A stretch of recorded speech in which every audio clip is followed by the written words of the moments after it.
অভিযোগ প্ৰতি অভিযোগৰ যুদ্ধ অব্যাহত মন্ত্ৰী জয়ন্ত মল্ল বৰুৱা বনাম বিধায়ক অখিল গগৈ অৰ্কিড পাৰ্কৰ এন্ট্ৰি ফিজৰ ওপৰত যেটো জিএসটি দিব লাগে সেই জিএসটিত বহুত ডাঙৰ ঘটালা আছে মোৰ তাত তথ্য আছে সন্মতি দিয়ক যদি সন্মতি দিয়ে মই কালি অফিচাৰ পঠাই দিম পৃথিৱীৰ কোনোবা মন্ত্ৰীয়ে বিধানসভাত প্লেবিচাইট কৰি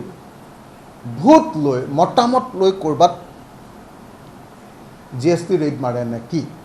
এটোৰ পৰা প্ৰমাণিত হয় যে এটো এটা 100% এটা ৰাজনৈতিক ঘটনা বিধায়ক অখিল গগৈয়ে অৰ্কিড পাৰ্কৰ জিএসটি ফাঁকি দিছে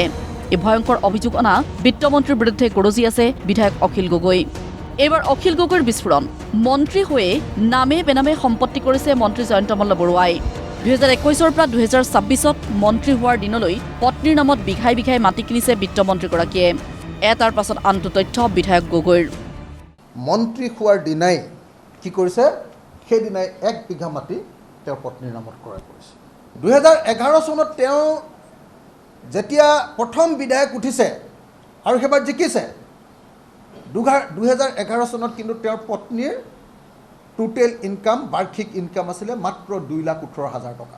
2021 চনলৈকে তেওঁৰ পত্নীৰ নামত এক কথাও কৃষিভূমি নাছিল জয়ন্ত মল্ল বৰুৱাৰ পত্নীৰ নামত জুলি ডেকা বৰুৱাৰ নামত 21 চনত তেওঁৰ নলবাৰী অনা কৃষিভূমিহে আছিল মাত্ৰ 1 বিঘা 1 কথা 21ত মন্ত্ৰী হোৱাৰ পাছত কি বস্তু কৰিলে আপোনালোকে চাব 2023 চনৰ 12 এপ্ৰিলত গণেশগুৰিত 13,000 বৰ্গ ফুটৰ এটা 4-মহলীয়া অট্টালিকা ক্ৰয় কৰিলে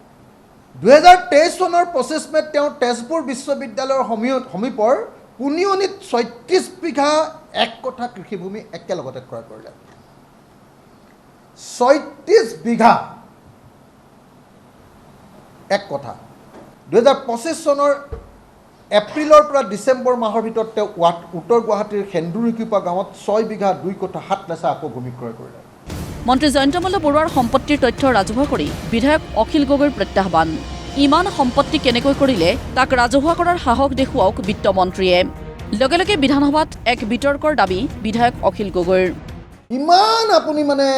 একদম আপোনাতকৈ আৰু ভাল মানুহ পৃথিৱীত জন্ম নোহোৱা বুলি কয় আপুনি সততাৰ প্ৰতীক যেন দেখুৱায় আৰএছএছৰ লগত সেইকাৰণে আপোনাৰ খুব ভাল সম্পৰ্ক বুলি আপুনি জহাই ফুৰে